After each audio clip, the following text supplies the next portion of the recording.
Episode 1 के starting में हमें किंग होटल दिखाया जाता है, जहाँ पर लोगों का इंटरव्यू चल रहा होता है। वहीं पर हमारे ड्रामे की मेन लीड भी इंटरव्यू देने आई होती है, जिसकी एक पैर की हील टूट गई होती है। तो वही डायरेक्टर देख रही होती है। फिर उससे डायरेक्टर क्वेश्चन पूछती है कि तुमने तो डिग्री भी पूरी नहीं करी, बैचलर डिग्री, और तुम होटल काम करने आई हो, तुम्हारी हॉबी क्या है? पियानो, तुमने लिख रखा है पियानो, तो पियानो बजा के दिखाओ। तो वो तान तान करके पियानो बजाती है। तो फिर वो अपने फ्रेंड को बताती है। यहाँ इसकी 2 फ्रेंड हैं, प्योंग हुआ एंड दाएल। तो वहीं बताती है कि सारंग की फ्रेंड उसे पूछते हैं कि जब तेरी बैचलर की डिग्री कंप्लीट ही नहीं थी तो इंटरव्यू देने तो क्यों गई? तो सारंग कहते हैं कि किंग होटल में काम करना मेरा तो बचपन का ही सपना है। फिर हम देखते हैं कि कोई लड़का पेंग हुआ का नंबर मांगने आया, तो वो पूछते तुमसे किसने कहा? तो कह रहा मेरे दोस्तों ने। तो वो अपने दोस्तों को दिखा से बोलती है ये दोस्त है। तो फिर ये दोनों एक दूसरे से नंबर एक्सचेंज करते हैं। फिर ये तीनों की तीनों उठ के पार्टी करना चाहती है, अपनी पार्टी मनानी है, तो सेलिब्रेट करती है, नाचना कूदना सब करती है। नेक्स्ट डे सारंग के पास उसी कंपनी का कॉल आया होता है जहाँ वो कल इंटरव्यू देने गई थी। तो ये अपने फ्रेंड को बताती है कि मेरा सिलेक्शन हो गया, मुझे बुलाया। तो ये तीनों फ्रेंड सेलिब्रेट करती है। फिर हम ये ड्रामे में एंट्री होती है हमारे मेन लीड की, जिसका नाम है गुवॉन। ये बहुत रिच है और ये अपनी एंट्री काफ़ी कूल तरीके से करता है। फिर उस पता चलता है कि उसने किसी और कंपनी की बिल्डिंग पर लैंड कर लिया अपनी कंपनी की जगह। आज ही अपनी ही कंपनी में एक इंटर्न के रूप में आया होता है। उसके फादर ने उसे यहाँ पर सब स्टार्टिंग से स्टार्ट करने के लिए कहा होता है, जब तक वो बिजनेस ना संभाल ले। पर यहाँ पर किसी को ये नहीं पता होता कि ये उसके फादर की ही कंपनी है। सीनियर गुवॉन के ब्रांडेड क्लॉथ वॉच को देखकर है कि तुम एक इंटर्न हो या कोई रईस ज़्यादा, इंटर्न होने के बाद भी तुमने ब्रांडेड आइटम वेयर कर रखे हैं। फिर सीनियर बोलते हैं कि हाँ ये सब तो कॉपीड है। फिर हम गुवॉन को देखते हैं, जिसके पास एक और इंटर्न बैठा होता है जिसका नाम होता है सांगरिक। वो गुवॉन से कहता है कि यार कुछ तो काम करो। तो गुवॉन कहता है मेरे पास तो कुछ भी करने के लिए नहीं है। तो सांगरिक कहता है कुछ करो या ना करो, लेकिन करने का दिखावा करो। फिर इनका सीनियर गुवॉन को फोटोकॉपी करने के लिए देता है, जिसमें गुवॉन को मशीन चलाना ही नहीं आता, यूज़ करना ही नहीं आता। फिर उसका फ्रेंड आता है, उसकी हेल्प करता है। तो फिर देखते हैं कि मशीन ये तो ख़राब हो गई। तो उतने में इनका सीनियर आ जाता है, पूछता है क्या हुआ? तो बोल रहे मशीन नहीं चले। तो कहते स्याही को हिलाओ हिलाओ, हिलाते हिलाते पूरी स्याही बाहर आ जाती है, जिसमें मैनेजर गुस्से में आता है और सीनियर उसे देखकर सारा ब्लेम सांगरिक पर लगा देता है और सांगरिक भी ब्लेम ले लेता है और सॉरी बोलता है। मैनेजर उस पर गुस्सा करने लगता है। मैनेजर गुवॉन से कहता है कि सफाई करो। गुवॉन कॉल करता है, जिसको गुवॉन कॉल करता है वो कोई और नहीं बल्कि चेयरमैन का सेक्रेटरी होता है। फिर सभी को यह पता चल जाता है कि गुवॉन चेयरमैन का बेटा है। गुवॉन जाते जाते अपने साथ सांगरिक को भी ले जाता है। फिर सीन चेंज होता है, जहाँ पर गुवॉन अपनी फैमिली के साथ बैठता है और गुवॉन के फादर उस पर गुस्सा कर रहे होते हैं और बोलते हैं कि तुम्हें पहले ही दिन कंपनी से निकाल देगा तो तुम अपना इतना बड़ा बिजनेस कैसे से हैंडल करोगे? उसकी स्टेप सिस्टर बोलती है पापा अभी छोटा है। गुवॉन के चेहरे पर साफ पता चलता है कि ना तो उसे फैमिली बिजनेस में इंटरेस्ट है और ना ही उसे अपनी बहन में इंटरेस्ट। ये दोनों अपने पापा के सामने अच्छे बनते हैं, लेकिन रियल में दोनों ही बिल्कुल एक दूसरे से अलग और इनकी बनती ही नहीं है। इसकी बहन इसको वापस भेजना चाहती है, कहती कि तुम फैमिली बिजनेस ही संभालोगी, और इवन इसको अपने घर में तक नहीं रहने देती। तो गुवॉन भी किंग होटल चला जाता है कि रहना कौन चाहता है यहाँ। जितने दिन गुवॉन कोरिया में रुकेगा उतने दिन वो किंग होटल में ही स्टे करेगा। फिर सीन चेंज होता है। फिर हम देखते हैं सारंग उसी होटल में आती है जहाँ पर उसका बचपन का सपना था काम करने का।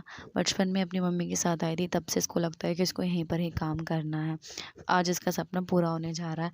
तो फिर हम देखते हैं कि होटल की मैनेजर सबको ट्रेनिंग दे रही होती है कि मुस्कुराओ मुस्कुराओ, तो सब वही करते हैं। सारंग को सारंग की ड्यूटी दी जाती है, सुपरवाइज़र से मिलाया जाता है, जिसमें सुपरवाइज़र उसे सबके पसीने पोंछने के लिए कहती है, जिसमें सारंग से मुस्कुराते हुए कर लेती। तो उसके सुपरवाइज़र पूछते हैं कि तुम इतना मुस्कुरा क्यों रहे? तो कहती है मेरी ड्यूटी है मुस्कुराना, मुझे कहा गया है, मुझे फर्स्ट डे से बताया गया है। फिर हम देखते हैं सारंग के फ्रेंड को, जिसे आज इसकी सीनियर ने इसे अपने साथ सोने के लिए चूज़ करा था, रूम शेयर करने के लिए, जिसमें ये परेशान होगी होती, ना उसको स्क्रीन क्लियर करने देती, ना फ़ोन चलाने देती। कहती है मैं बहुत सेंसिटिव हूँ, मुझे सब सुनाई देता है, मुझे सब पता चलता है। बेचारी परेशान हो जाती है।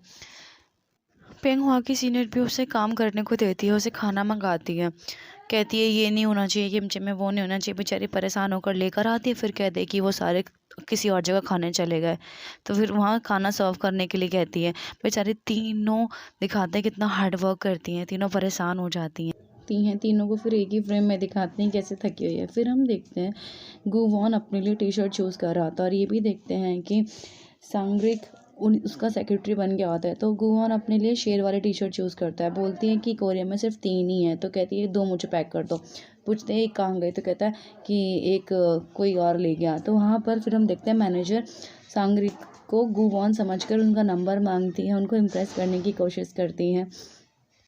फिर हम देखते हैं होटल के ही जिम में कोई आदमी जिम कर रहा होता है आवाज़ निकाल निकाल के। तो वहाँ पर काफ़ी लोग परेशान हो जाते हैं। तो वही आदमी सारंग को देखता है और सारंग को देखकर पसंद कर लेता है। उसके लिए उसको दिखाने के लिए एक्सरसाइज भी करता है।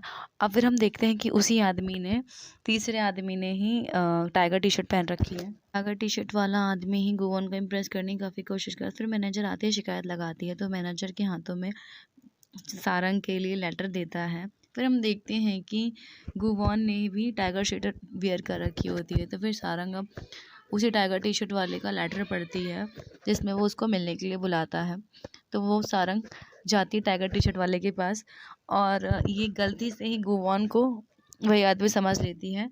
तो इसको रोकने की कोशिश करती है, रोकता नहीं है। फिर ट्रेडमिल की स्पीड बढ़ा देती है जिससे गुवॉन गिर जाता है और उसको सुनाकर लेटर इसके देकर चली जाती है। फिर उसकी सिस्टर आती हैं, फिर इन दोनों को बहस होती है, वो उसको भेजने की कोशिश करती हैं। फिर ये इसकी सिस्टर सारंग से मिलती है, उससे क्वेश्चन पूछती है और सारंग सारे जवाब सही सही दे देती है जिससे ये इसको 1 साल के लिए परमानेंट कर देती है। इसकी मैनेजर इसको देखती रह जाती है, बोलती है कि ये तो अभी आए हैं और अभी ही 1 साल के लिए परमानेंट हो गई है। फिर इसकी मैनेजर इसको बोलते हैं कि तुम 1 साल के लिए परमानेंट हो, ये इंग्लिश आती है तो मैं ये इंग्लिश, चाइनीज़, जापानीज़ लैंग्वेज सब बोल के दिखाती है अपने मैनेजर को। पर हम देखते हैं कि गुवॉन एक घड़ी देख रहा होता है। तो फिर उसकी सिस्टर कहती है घड़ी देखने से क्या तुम्हारी माँ आ जाएगी तुम्हारे पास जो तुम्हें इतने साल पहले छोड़ के चली गई।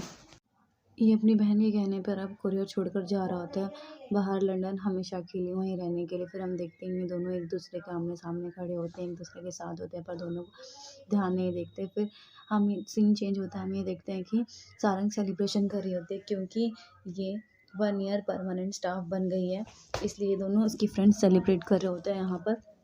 सारंग कहती है कि अभी तो मैं सिर्फ 1 साल के लिए परमानेंट हूँ। तो इसकी फ्रेंड कहती है कि अभी 1 साल के लिए, फिर 2-3 ऐसे देखते देखते तो परमानेंट हो जाएगी। तो फिर प्यों कार्ड निकालती है और कहती है आज मैं यहाँ पर वीआईपी हूँ, तो चलते हैं। फिर हम देखते हैं कि ईयर बाय ईयर निकलता है, 2016 निकलता है, 17 निकलता है, 18, 19, 20 ऐसे करते करते 6-7 साल निकल जाते हैं, जिसमें इन 6-7 सालों में काफ़ी बदलाव होता है, जिसमें सारा नॉन परमानेंट से परमानेंट स्टाफ बन जाती है। उसकी फ्रेंड की शादी होती है जिसमें ये दोनों परफॉर्मेंस देती हैं, इमोशनल होती हैं। इसकी फ्रेंड की बेटी होती है और देखते ही देखते कई साल निकल जाते हैं। वहाँ पर गुवॉन की डिग्री भी कंप्लीट हो जाती है, वो भी बिजनेस स्टडी कर लेता है, कंप्लीट कर लेता है। यहाँ पर सारंग को कोई प्रपोज करता है, हम देखते हैं कि इसको डिग्री में। फिर हम देखते हैं कि गुवॉन के नाम पर कुछ लेटर वगैरह आता है जिसको देखकर वो तुरंत सांगरिक से कहता है कि कोरिया वापस चलो। फिर हम देखते हैं सीन शिफ्ट होता है जहाँ पर सारंग कुछ ट्रेनर्स को ट्रेनिंग दे रही होती है। वहाँ पर उसकी सीनियर आती है और बोलती है कि आज गेस्ट के लिए अलार्म कॉल तुमने लगाई थी, तो कहती है हाँ मैंने लगाई थी। तो कहती है गेस्ट तुमको मिलने के लिए बुला रहे थे। वो अपनी गेस्ट के पास जाती है, गेस्ट अपनी अवेक अलार्म को देखकर बहुत खुश हो जाती है क्योंकि वो एक सिंगर होती है और अपनी आवाज़ सुनकर बहुत खुश हो जाती है। फिर हम वहीं देखते हैं कि गुवॉन वापस कोरिया आ गया होता है, और अपने फैमिली के साथ बैठकर बातें कर रहा था, जिसमें उसके फादर कहते हैं कि अब तुम कोरिया आ ही गए हो तो बिज़नेस संभाल लेना। तो वहीं उसकी बहन कहती है कि अभी क्या बिज़नेस संभाल लिया। फिर इसकी बहन इसको अकेले में कहती है कि तुम वापस कोरिया क्यों आ गए, तुम जहाँ से आए थे तुम्हें वहीं चले जाना चाहिए। तो इसको गुस्सा आता है तो वही चला जाता है, घर से निकल जाता है। फिर सीन शिफ्ट होता है, इन तीनों फ्रेंड्स के ऊपर आता है, कहते इतने साल बीत गए, इतना टाइम निकल गया, तुम सबका प्रमोशन हो गया, तुम मैनेजर बन गई, तुम्हारा भी प्रमोशन हो गया, पर दायुल कहती है कि मेरा अभी तक कोई प्रमोशन नहीं है, मैं जहाँ की थी वहीं हूँ। फिर ये लोग अपने पुराने दिन याद करती हैं और अपनी बेटी के साथ एंजॉय करती हैं। फिर हम देखते हैं सीन शिफ्ट होता है, ये अगले दिन से काम करने के लिए ऑफिस में आता है, किंग होटल आता है, जहाँ पर ये अपने रूम में रुका होता है। तो फिर निकल के जा रहा होता है तो अपना फ़ोन ढूंढ रहा होता है तो उसको फ़ोन नहीं मिलता। और दूसरी तरफ हम देखते हैं कि सारंग के पेट में दर्द हो रहा था जिससे वो वॉशरूम जाने के लिए कह रही होती है, लेकिन उसके मैनेजर कहते हैं पहले फ़ोन ले आओ कमरे से फिर चले जाना। तो ये फ़ोन लेने जाती है कमरे में, फ़ोन लेती भी है, पर जैसे ही लेती है इसको वॉशरूम दिखता है, टॉयलेट दिखता है, वो वहाँ जाकर बैठ जाती है। और उसी दूसरी तरफ ये गुवॉन भी अपने रूप में एंटर करता है और ये चैंग सारंग ट्रांसपेरेंट वॉल्स के रिमोट से खेल रही होती हैं। ये दोनों एक दूसरे के आमने सामने होते हैं और यहीं पर ये एपिसोड ख़त्म हो जाता है। थैंक आपको मेरी वीडियो कैसी लगी मुझे कमेंट में ज़रूर बताइएगा। Thank you so much.